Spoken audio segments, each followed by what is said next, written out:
Welcome to the deep dive. Today we're tackling something that might sound a bit heavy first off. Engineering mechanics. Yeah, it sounds purely academic, maybe. Right, but stick with us because honestly, whether you're thinking about, I don't know, a simple lever or a massive skyscraper, these ideas are just fundamental. Absolutely. It's like learning the grammar of how things stand up, how they move, how they actually work. So our mission today really is to pull out the most important and frankly the most interesting bits of engineering mechanics from, well, a pretty comprehensive source. Exactly. We want to give you those aha moments, where you suddenly understand why a bridge works the way it does, or how a simple pulley seems to magically reduce effort. And comprehensive is the word. The material we drew from goes through, well, pretty much everything. It really does. Moments, Yeah. forces acting in parallel, friction, which is everywhere. Lifting machines, structures, frames, they call them. Springs, pendulums, all kinds of motion. Linear, rotational. Work, power, energy, even how fluids behave. It's a lot. It's a vast field. But we're aiming to distill it, show you the core concepts and why they matter beyond just equations. It's about the engineering. And what's fascinating, and the source touches on this, is how humans were using these ideas way before they were written down as laws. Oh, absolutely. Think about the first wheel. Or early water wheels, windmills, incredible ingenuity. They didn't have Newton's equations, but they had an intuitive grasp of leverage, force. Exactly. They figured stuff out. And then the formalization, that's a key part of the story. The source points heavily to Sir Isaac Newton, naturally. Right, 17th century. His laws of motion in 1686, that was massive. Giving us concepts like force, mass, a framework. A real turning point. And later, people like James Watt even gave us terms we still use, like horsepower, trying to quantify machine power. It's this ongoing process, isn't it? Observe, understand, formalize, then build new things based on that understanding. Precisely. Okay, so should we dive into the fundamentals? Let's do it. Where do we start? Well, at the absolute base level, our source emphasizes just three fundamental quantities. Everything else kind of builds from these. Okay. Length, mass, and time. Right. How big something is, how much stuff is in it, and how long things take. Seems obvious, almost. It does, but they are the absolute building blocks. Yeah. Length gives you dimensions, mass tells you about inertia and matter, and time lets you track changes, motion. Okay. Meters, kilograms, Yeah. seconds. The basics. But then the source talks about derived units. What's that about? Yeah. So derived units are basically combinations of those fundamental three. Think of them like recipes. Recipes. Area, for example. It's just length times length, right? So square meter, square feet. Okay. Velocity, how fast something's going, that's length divided by time. Meters per second, miles per hour. Got it. Acceleration. That's how quickly velocity changes. So it's length divided by time squared. Ah, okay. Even something like pressure force over an area, it involves mass, length, and time combined in a specific way. So the key is just being consistent using the same system, like Right. not mixing metric and imperial mid-calculation. Exactly. Consistency is crucial. The source mentions some older systems, CGS, FPS, MKS. Centimeter, gram, second, foot, pound, second. Meter, kilogram, second, right. There were steps towards standardization. But now we mostly use SI units. Pretty much universally in science and engineering, yeah. System International. It's the global standard. The source even notes India formally adopting SI, which just shows how vital that common language is. Makes collaboration so much easier, I imagine. Definitely. Okay, so fundamental units sorted. Shall we move on to moments and parallel forces? Sounds good. This is where we start talking about forces causing things to, turn. Precisely. Let's start with the moment of a force. Yeah. Picture using a wrench on a bolt. Okay. The turning effect you create. That's the moment. And it depends on two things. How hard you push the force and where you push along the handle, the perpendicular distance from the force line to the bolt. Right, a longer wrench makes it easier. Exactly. And here's a neat visualization the source points out. Graphically, the moment is equal to twice the area of a triangle. A triangle. How does that work? You form a triangle with the force vector itself as one side, and then lines connecting the ends of that vector back to the pivot point, the bolt in our example. Twice the area of that triangle is the moment. Huh. That's a cool way to picture it. More force or more distance makes a bigger triangle, bigger area, bigger moment. You got it. And moments can be clockwise or anti-clockwise, obviously. We just need a sign convention, like plus for anti-clockwise, minus for clockwise, to keep track. Makes sense. And Varignon's principle, law of moments. Ah, Varignon's. Super useful. It basically says if you have a bunch of forces acting on something, their combined turning effect around any point is exactly the same as the turning effect of their single resultant force acting at its specific location. So it's a shortcut. Instead of calculating the moment of every single force, you find the overall force and where it acts, and calculate the moment just once. Exactly. It simplifies complex systems beautifully. Yeah. Helps find where that single equivalent force would need to be. Nice. Okay. And levers. We all kind of know levers. Seesaw, crowbar. Right. Basic idea? Right. A rigid bar, a pivot point, the fulcrum. The source mentions simple levers, one pivot, and compound levers, which are just levers linked together. And the key is mechanical advantage. Yes, mechanical advantage, how much the lever multiplies your effort. It's the ratio of the load you lift, W, to the effort you apply. P. W divided by P. And then there's leverage, which relates to the distances. The source gives the formula WP equals as A. Okay, WP is mechanical advantage. What are A and B? A is the length of the effort arm distance from fulcrum to where you push. B is the length of the load arm distance from fulcrum to the weight. Ah, so a bigger A compared to B means you need less effort P for the same weight, WE. Longer wrench handle again. Exactly that. Classic principle. Cool. Okay, what about parallel forces? Forces acting in the same or opposite directions. Yeah, like the weight on different legs of a table, all acting downwards. Parallel. Or forces pulling on opposite ends of a rope in a tug of war, but maybe slightly offset. Right. The source talks about finding their resultant, the single force that represents their combined effect. You can do it analytically, just adding or subtracting magnitudes depending on direction, and using moments to find the position. Or graphically. Or graphically, yeah. Drawing scale diagrams of the forces and finding the resultant vector and its line of action. Okay. And a couple. That sounds specific. It is. A couple is a pair of parallel forces, equal in magnitude but opposite in direction, and not acting along the same line. Okay. What does that do? Pure rotation. Think about turning a steering wheel with both hands. Equal forces, opposite directions. The wheel turns, but doesn't try to move sideways. Ah, I see. No net linear force, just a turning effect. Precisely. And the moment of that couple is simply one of the forces times the perpendicular distance between them, the arm of the couple. Interestingly, the source notes this moment can also be represented as twice the area of a certain triangle, similar to a single force moment. Huh. There's a neat symmetry there. Okay, Yeah. so moments, parallel forces, couples, understanding rotation and combined effects. What's next? Friction. Friction, yes. Yeah. The force that always seems to oppose motion or potential motion between surfaces in contact. Love-hate relationship, definitely. Yeah. The source breaks it down. Static friction is the force preventing something from starting to move. Dynamic or kinetic friction is the force acting once it is moving, usually a bit less than static. And limiting friction. That's the maximum value static friction can reach, just before it slips. Yeah. You also need to consider the normal reaction, the force pushing the surfaces together. Okay. And the coefficient of friction. That sounds like putting a number on slipperiness. It is, usually represented by the Greek letter mu. It's the ratio of the limiting friction force to the normal reaction force. Higher mu, stickier surfaces. Right. The source also highlights the laws of friction. A key one, maybe slightly counterintuitive, is that friction force is largely independent of the apparent area of contact. Really? You'd think a wider tire would have more grip just because it's wider. Well, within limits, it's more about the nature of the surfaces, how rough they are, Yeah. and the normal force pressing them together, not so much the total area touching. Other factors come into play with tires, but for basic friction theory, that's a key point. Okay, that is interesting. What about applications? Ladders, wedges? Yeah, practical stuff. Ladder friction, will it slip? Depends on friction at the wall and floor, the angle, the weight. Wedge friction. Using a wedge to lift something heavy relies heavily on friction. Screw friction, essential for things like screw jacks. Right, like changing a tire. Exactly. The friction in the threads determines how much effort you need, and crucially, if it's self-locking, meaning it holds the load even when you stop turning.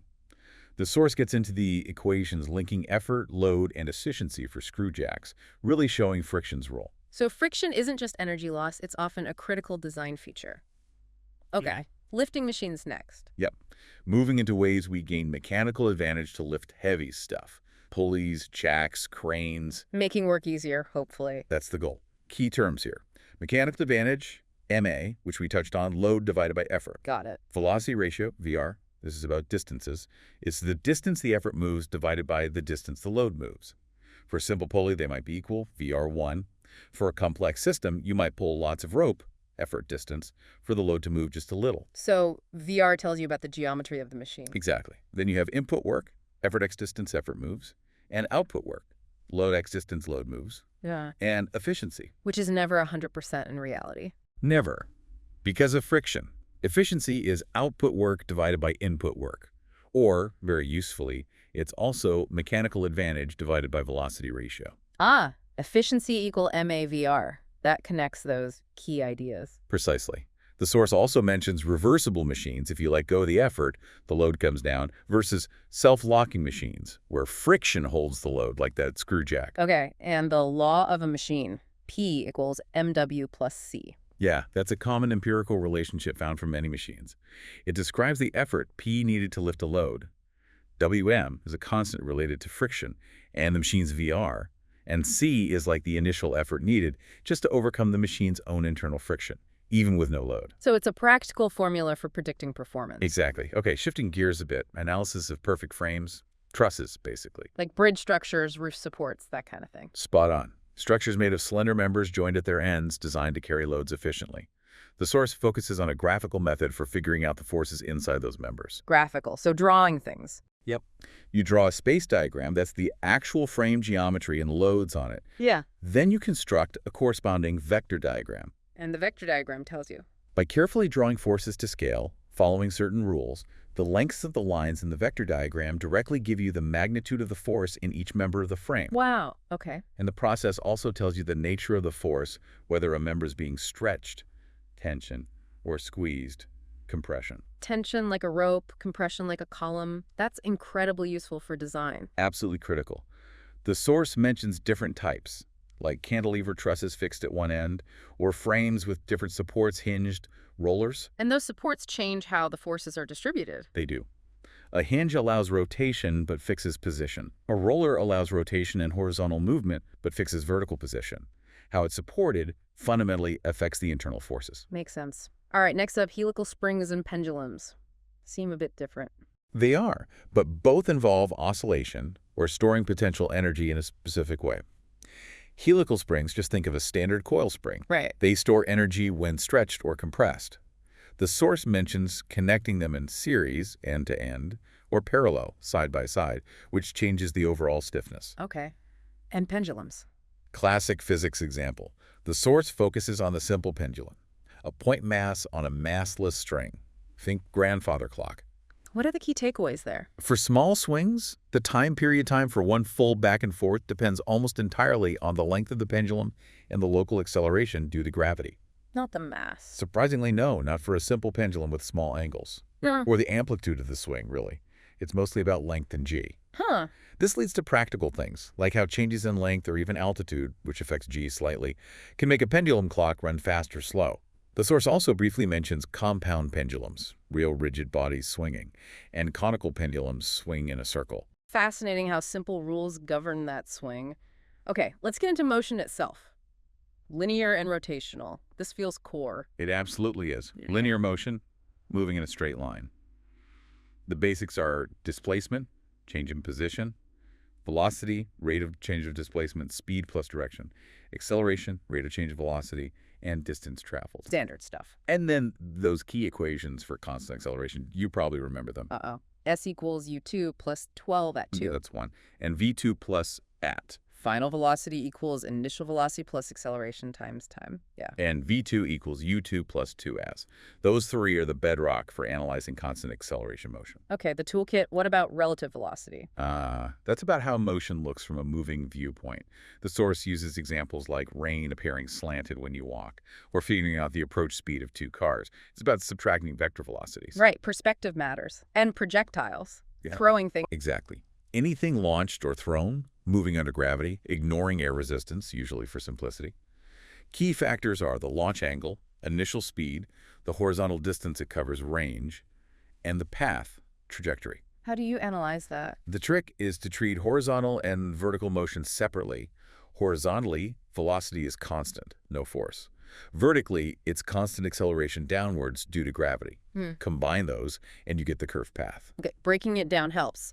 And rotational motion, things spinning. Yep. Instead of displacement, we talk about angular displacement, angle turned. Yeah. Instead of velocity, angular velocity, how fast it's turning, like radians per second.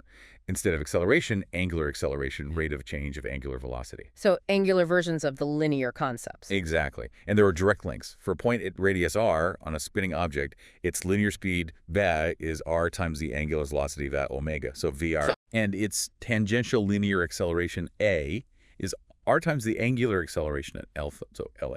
Oh. So right. The source also mentions combined motion. Like a rolling wheel, it's translating and rotating. Right, so a car tire, both moving forward and spinning. Okay, next. Simple harmonic motion or SHM? SHM, a very specific, very important type of oscillation. Think of a mass on a spring bouncing up and down, or a pendulum swinging with a small angle. What defines it? The restoring force, the force pulling it back to the center, is directly proportional to the displacement from the center. The further you pull it, the harder it pulls back. Okay, and key terms. Amplitude. Amplitude is the maximum displacement from the center. Oscillation is one complete cycle. Time period is the time for one cycle. Frequency is cycles per second, hertz. And the speed and acceleration during SHM, are they constant? Oh, definitely not. They're constantly changing. The source gives equations. Velocity v depends on position y, as is v, r2, y2, where os is angular frequency and r is amplitude. Acceleration a is simpler, a mis 2 y. That negative sign is important. Crucial. It means acceleration is always opposite to displacement, always directed back towards the equilibrium point. Max speed is at the center, y is 0. Max acceleration is at the extremes. Very neat, predictable motion. Okay, now for the big ones. Laws of motion. Newton again. Newton again, yes. Yeah. The absolute foundation of dynamics. Law 1, inertia. Objects stay at rest or in constant straight line motion unless a net force acts. Keep doing what they're doing. Basically, yes. Right. Law 2, FMA. Force equals mass times acceleration. The harder you push, or the lighter the object, the greater the acceleration. The famous one. And Law 3, action-reaction. For every action force, there's an equal and opposite reaction force. Push on a wall, the wall pushes back on you. Simple statements, but they explain, well, everything about how forces cause motion. Pretty much all of classical mechanics, yeah. The source also mentions momentum, mass times velocity measure of motion quantity, and inertia, resistance to change in motion. And applies these laws. To practical things, yes. Like feeling heavier in an elevator accelerating upwards, the cable tension, action, needs to overcome your weight and provide the upward acceleration so the reaction force on you feels greater. Ah, okay. Or the recoil of a gun, the forward momentum of the bullet is matched by the backward momentum of the gun. Lifting a body with acceleration requires more force than just lifting it steadily. All direct consequences. Very tangible examples. Okay, work, power, and energy. Terms we use loosely, but what are the physics definitions? Right. Work is done when a force moves something. Specifically, W S tips cos and O. Force times displacement times the cosine of the angle between them. If force and displacement are aligned, it's just force times distance. So pushing on a wall that doesn't move is zero work. In the physics sense, yes. No displacement, no work. Power is the rate of doing work, how fast energy is transferred. Watts, kilowatts, horsepower. Got it. Faster work means more power. Exactly. The source mentions brake power, the useful output power of an engine, and engine efficiency output power divided by input power, like fuel energy rate. And energy itself, the capacity to do work. Two main types discussed here. Potential energy, PE, stored energy due to position or state, like gravitational PE, MGA for an object lifted height h, and kinetic energy, KE, energy of motion, 12 mV2 for linear motion. There's rotational KE too, right? Yes, analogous to linear KE, involving moment of inertia and angular velocity. And the huge principle is conservation of energy. Can't be created or destroyed. Only transformed. The source uses a pile driver. Raise the hammer, stores PE. Drop it, PE converts to KE. Hammer hits pile. KE does work on the pile. Maybe some energy lost as heat sound. Total energy stays constant. Powerful concept. Okay, kinetics of motion of rotation. More spinning stuff, but focusing on the why. Exactly. What causes changes in rotation? Torque. Torque T is the rotational equivalent of force. It causes angular acceleration related by Ti at is, moment of inertia. It's the rotational equivalent of mass resistance to change in rotational motion. Depends on mass and how that mass is distributed relative to the axis. Okay, so Ti is the rotational version of F. Precisely. The source draws all these parallels. Work done by a torque is torque times angle turned, WWT. Angular momentum, L, the rotational equivalent of linear momentum, is I times L equals I. Mass versus I, force versus torque, linear momentum versus angular momentum, linear KE versus rotational KE. It's all analogous. It really is a beautiful parallel structure. Okay, motion of vehicles. Applying all this to cars, Yeah. trains. Looking at the forces involved, tractive force from the engine pushing it forward, resistive forces like air drag and rolling resistance, forces from the road, reactions, braking forces, forces due to A slopes. whole system of forces to analyze. Absolutely. Essential for understanding performance, stability, braking distances, fuel efficiency, everything. Right. And transmission of power by belt and gear trains. Getting power from engine to wheels, maybe. Or between different parts of any machine. Belt drives use belts on pulleys. The source mentions open belts. Pulleys turn same way, and cross belts turn opposite ways. Key things are velocity ratio, depends on pulley diameters, belt length, contact angle, belt tension. Power transmitted depends on the tension difference. Yes, the difference in tension between the tight side and slack side of the belt, multiplied by the belt speed.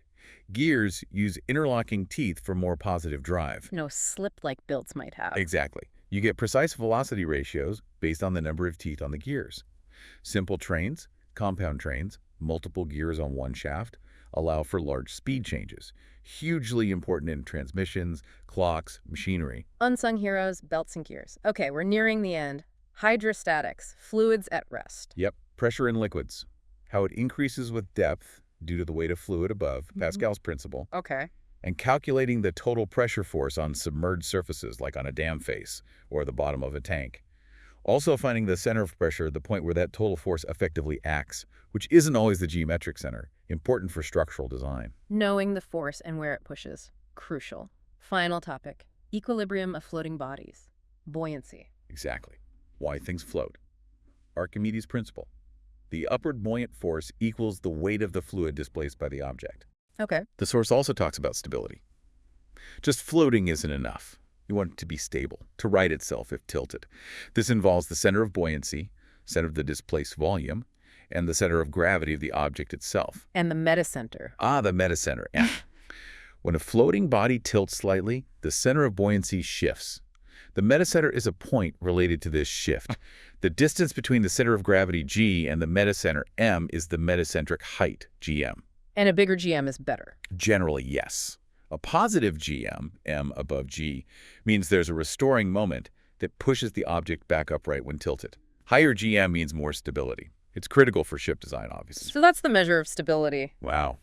Okay, we have covered a huge amount of ground here. We really have. From basic forces right through to why ships float stably. It's the physics of the engineered world. And definitely some aha moments. That graphical way to see moments as areas was pretty cool. Yeah. And the friction thing, not depending on contact area, that still feels surprising. It's one of those classic results. Yeah. And the pile driver example for energy conservation made that really click. Good, because these aren't just abstract ideas. They genuinely explain how engineered systems work, how the physical world behaves. Hopefully you get a feel for that interconnectedness. Absolutely. I mean, you start looking at a bridge or a crane or even just a door hinge differently, thinking about the forces, the moments, the materials. Exactly. It gives you a framework for observation, for understanding. So thinking about all these fundamental principles we've covered, forces, motion, energy, stability, what's a final thought to leave people mulling over? Well, considering how these core laws have underpinned centuries of innovation, what might be next? Could we see, say, new materials or systems that manipulate friction in totally novel ways? Or maybe radically different approaches to energy conversion or structural design, still rooted in these fundamentals but pushing the boundaries?